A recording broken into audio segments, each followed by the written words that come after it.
నమ్మకం అమ్మ లాంటిది. మా మీద మీ నమ్మకం మిమ్మల్ని తప్పకుండా అమ్మని చేస్తుంది.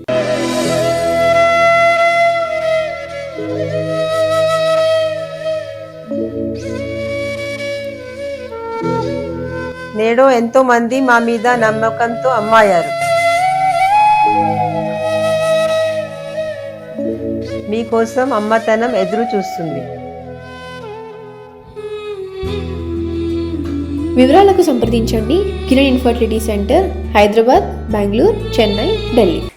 ధనస్సు వారి కనుక చూసుకున్నట్లయితే మీ యొక్క లగ్నము గురుత్వ సంబంధించిన లగ్నం. అంటే మీకు ఏదైనా సరే మీరు లక్షణాలు ఎలా ఉంటాయంటే ఎవరికైనా ఏదైనా మంచి చేద్దాము, గైడ్ చేద్దాం అనే లక్షణాలు ఎక్కువగా ఉంటాయి. అయితే మీకు మంచి స్వప్నాలు ఏమిటి? అగ్ని ఒక ఊగుతున్నటువంటి జెండా లేనట్లయితే ఆంజనేయ స్వామి, సుబ్రహ్మణ్యేశ్వర స్వామి, స్కందుడు అంటారు కదా, ఆ యొక్క స్వామివారి యొక్క అనుగ్రహం కలగడం లేదు.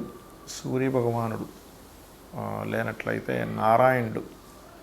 ఇప్పుడు ఉండేటువంటి కండిషన్లో 9వ స్థానంలో కేతువు కూడా ఉన్నాడు కాబట్టి గణపతి స్వప్నంలోకి రావడం కూడా మంచిదే. మరి ఎటువంటి విషయాల పట్ల కాస్త జాగ్రత్తగా ఉండాలి అని చెప్పి చూసుకున్నట్లయితే ప్రధానంగా మీకు స్త్రీతో ఎవరితోనైనా గొడవ వచ్చింది, లేకపోతే తింటున్నటువంటి తీపి పదార్థం కింద పడిపోయినట్టుగా వచ్చింది, లేదు కొంతమంది చూడండి ఏదో మిస్ అయిపోయిందండి, నాకు డబ్బులు మిస్ అయిపోయినట్టుగా వచ్చింది, లేకపోతే నాకు నగలు మిస్ అయిపోయినట్టుగా వచ్చిందంటారు. అటువంటివి చాలా జాగ్రత్తగా ఉండాలంటే అటువంటి కండిషన్స్ రాబోతాయని మనం అర్థం చేసుకోవాలి స్వప్న శాస్త్రపరంగా చూసుకుంటే. అలాగే మరొక విషయం ఏంటంటే ఇక్కడ వీటితో పాటు మీరు తినేటువంటి పదార్థం ఒక్కొక్కసారి బాగా అది పాడైపోయినట్టుగా ఉంటుంది. అటువంటివి ఏదైనా స్వప్నాల్లో వచ్చినా సరే చాలా కేర్గా తీసుకోవాలి. లేదా నూనె స్వప్నాల్లోకి వస్తే మంచిది కాదు ధను లగ్నం వారికి.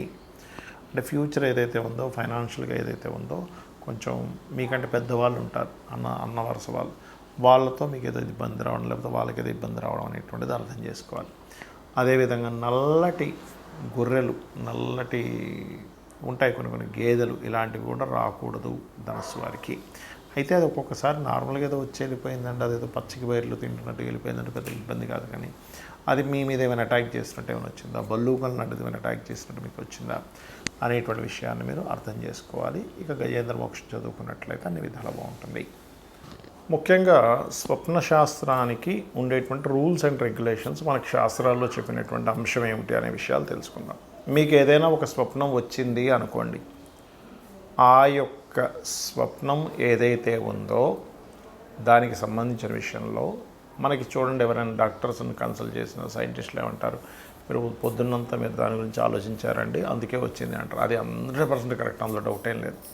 100కి 100% అది నిజం. కానీ మనకి శాస్త్రాల్లో చాలా స్పష్టంగా దాని గురించి ఒక క్లారిటీ ఇచ్చారు. ఏంటంటే మీరు చూసింది, మాట్లాడింది, అనుమానించింది, అదే పనిలో ఉన్నటువంటి అంశాలు ఏవైతే ఉన్నాయో అదే మరలా మీకు నైట్ స్వప్నంలోకి వస్తే అది స్వప్న శాస్త్రంలో దాన్ని పెద్దగా పట్టించుకోవాల్సిన పని లేదు, డీకోడ్ చేయాల్సిన పని లేదు. అంటే ఎలా అంటే ఇప్పుడు జూకి వెళ్ళారు, పాములు కనబడ్డాయి, అమ్మో పాము స్వప్నంలోకి వచ్చిందంటే సంబంధం లేదు. లేదా ఏదో మొత్తం ఫైర్ అయిపోయింది చూశారు, అదే స్వప్నంలోకి వచ్చింది, దానికి సంబంధం లేదు. అవి చూడకుండా, మాట్లాడకుండా, అనుమానించకుండా, ఆ పరిస్థితుల్లో మీరు ఎక్కువ తిరగకుండా వస్తే దాన్ని తీసుకోవాలి. ఇక రెండవది ఏంటంటే స్వప్నశాస్త్రం విషయంలో ఏ సమయానికి వస్తే ఎన్ని రోజుల్లో నెరవేరుతుందని కూడా చెప్పడం జరిగింది. ఏమిటది అంటే రాత్రి సమయంలో గుర్తుపెట్టుకోండి, రాత్రి 9-10 గంటలప్పుడు మీరు నిద్రపోయారు, 12 లోపల మీకు వచ్చింది, అది 6 నెలల నుంచి సంవత్సరం లోపల మీకు అవ్వచ్చు ఆ స్వప్నం యొక్క రిజల్ట్ అనేది. అది గుడ్ అయితే గుడ్, బ్యాడ్ అయితే బ్యాడ్. అలా కాకుండా మీకు 12 నుంచి 3 గంటల ప్రాంతంలో వస్తాయి, 3 నుంచి 4 నెలలు, 5 నెలలు మొత్తం మీద వస్తుంది. అలాగే 3 నుంచి 5 గంటల వ్యవధిలో కనుక వస్తే 1 మంత్లో అయ్యే ఛాన్సెస్ ఉంటుంది. 5 నుంచి 6 గంటల సమయంలో తెల్లవారుజామున మీకు కనుక వస్తే అది 10 to 15 days, 10 daysలో కూడా అవ్వచ్చు.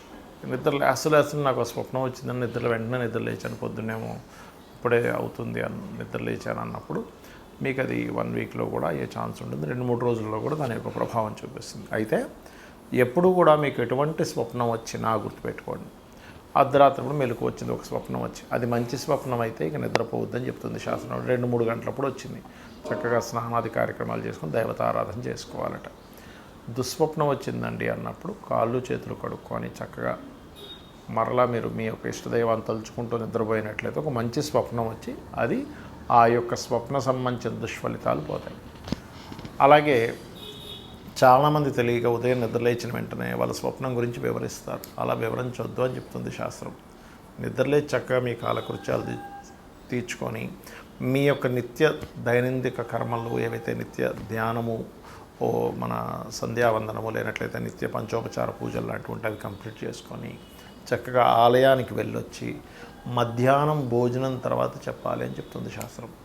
అలాగే మీకు ఎటువంటి స్వప్నం వచ్చినా దాని నుంచి మీకు మంచి ఫలితమే రావాలి అంటే మీరు చేయవలసినటువంటిది ప్రధానంగా గజేంద్ర మోక్ష ఘట్టము చదవడం కానీ, త్రిజట స్వప్న వృత్తాంతం వినడం కానీ, చదవడం కానీ వినడం కానీ చేయొచ్చు. అలాగే ఒక నామస్మరణ, రాముడిది కానీ కృష్ణుడిది నామస్మరణ చేయడం కానీ, లేకపోతే రామాయణ మహాభారతాలు లాంటివి వినడం కానీ చేసినట్లయితే 100% ఈ యొక్క దుస్వప్న సంబంధించినటువంటి ఫలితం తొలగిపోతుంది, గుర్తుపెట్టుకోండి. అలాగే ఇక్కడ ఏంటంటే ఏ స్వప్నం వచ్చినా కూడా అది ఎలాంటి ఫామ్లో వచ్చిందని గుర్తుపెట్టుకోవాలి. అంటే అలాగా మనకి స్వప్నం సర్పాలే వచ్చాయి. సర్పం కాటేసినట్టుకు వస్తే మంచిది అంటారు, కానీ చుట్టేసినట్టుకు వస్తే మంచిది కాదు. ఇప్పుడు గోవు ఉంది, గోవు స్వప్నంలోకి వచ్చిందండి అంటే గోవు చక్కగా నిలబడిందండి, తెల్లగా ఉంది, నేను ఆ గోవుకి నేను నమస్కరించుకున్నాను, చాలా మంచిది. అది మిమ్మల్ని పొడుస్తున్నట్టు వచ్చింది, గోవైనా కూడా మిమ్మల్ని ఎటువంటి యాక్షన్ ఉంది అందులో, అది చూడాలి. అలాగే మరొక విషయం ఏంటంటే ఇక్కడ మీకు ఉదాహరణకు ఒక అగ్ని వచ్చింది. అగ్ని ఎలా వచ్చింది? కాగడా చేతిలో పట్టుకొని మీరు దారి చూపిస్తూ చక్కగా వచ్చిందా? వేరే వాళ్ళు మీకు ఒక కాగడ ఇచ్చి వెళ్ళండి చీకట్లో ఉన్నారు కదా అని వచ్చిందా అంటే ఒకరు మీకు సహకరిస్తున్నారు. స్వప్నాన్ని ఎప్పుడు కూడా అది ఆ ఫీల్ ఎలా ఉంది మీకు స్వప్నం వచ్చినప్పుడు, అది ఎటువంటి పదార్థాలతో వచ్చింది అనేటువంటిది ప్రతి స్వప్నానికి కూడా ఒక డీకోడింగ్ లాగా మీకు ముందుగా ఫ్యూచర్ చెప్పేలా ఉంటుంది. ఎందుకంటే చాలామందికి చూడండి, కొన్ని ప్రదేశాల్లో మనం నలుగురితో కూర్చున్నప్పుడు ఇదంతా నాకు ఆల్రెడీ ఒకసారి కల్లోకి వచ్చిందంట. ఎలా వచ్చింది మరి? ఫ్యూచర్లో జరగబోయేది ముందుగా ఎలా కల్లోకి వచ్చిందంటే స్వప్నం అనేటువంటిది అదొక శాస్త్రము. దాన్ని బృహస్పతి కూడా రచించాడు, దాని గురించి అనేకమైనటువంటి వాటిలో ఉంది. కాబట్టి ఇది మూఢనమ్మకంగా తీసుకుంటే మీరు ఇందాక నేను చెప్పాను కొన్ని విషయాలు ఆల్రెడీ చూసిందే వచ్చిందండి దాన్ని తీసుకోకండి. అలా కాదు, ఇది ఒక శాస్త్రంగా మీరు పరిగణిస్తూ దీన్ని స్టడీ చేస్తుంది. ఎందుకంటే ఇక్కడ మీకు నష్టపోయేది ఏం లేదు. దుస్వప్నం వచ్చింది, చక్కగా మీరు గజేంద్ర మోక్షం వినడమో చదవడమో చేస్తారు. మంచి స్వప్నం వచ్చింది, దాని రిజల్ట్ మీరు చూస్తారు. శ్రీమాత్రే నమః. ఓం మహాగణాధిపతయే నమః. ఓం గురుభ్యో నమః. ఓం శ్రీమాత్రే నమః. అరుణాం కరుణాతరంగితాక్షీం ధృతపాశాంకుశపుష్పబాణచాపాం అనిమాదిభిరావృతాం మయూకైః అహమిత్యేవ విభావయే భవానీం. శ్రీమాత్రే నమః. ప్రేక్షకులకి ఆ లలితాంబిక అమ్మవారి యొక్క అనుగ్రహం పరిపూర్ణంగా కలగాలని స్ఫూర్తి కోరుకుంటూ మనం ఈరోజు ఏ లగ్నము వారికి, లగ్నం తెలియని వారు, రాశి వారికి ఎటువంటి స్వప్నాలు వచ్చినప్పుడు జాగ్రత్తగా ఉండాలి, ఎటువంటి స్వప్నములు వచ్చినప్పుడు ముఖ్యంగా అదృష్టం కలగనుంది అనేటువంటి సిరీస్లో మనం ఇంకొన్ని చెప్పుకోబోతున్నాం. అయితే ఇక్కడ ప్రధానంగా స్వప్నానికి కొన్ని రూల్స్ ఉన్నాయి, రెగ్యులేషన్స్ ఉన్నాయి, మనకి స్వప్నశాస్త్రంలో చెప్పడం జరిగింది. అయితే దీని గురించి నేను మీకు ఎండింగ్లో చెప్తాను. సో వీడియో ఎండింగ్ వరకు చూడండి. స్వప్నం అనేటువంటిది ఏంటంటే ఒక దేవత స్వప్నంలోకి వస్తుంది, లేకపోతే మనకి ఇన్సిడెంట్స్ స్వప్నంలోకి వస్తాయి. అలాగే మన పితృదేవతల స్వప్నంలోకి వస్తుందంటే అది ఒక యాక్సిస్ ఉంది, మనకి ఎవరైనా రావడానికి యాక్సెస్ ఉంది. కాకపోతే దీనివల్ల మనం ఏం తెలుసుకోవచ్చు, ముందుగా మనం ఆ స్వప్నం ద్వారా దాన్ని డీకోడ్ చేసుకొని ఒక నిర్ణయం తీసుకుంటున్నాం, ఒక పని చేస్తున్నాం, అది ఎంతవరకు కరెక్ట్ అనేటువంటిది మనకి స్వప్నశాస్త్రం చెప్తుంది. ఒక్కొక్క లగ్నం వారిది మనం తెలుసుకుందాం.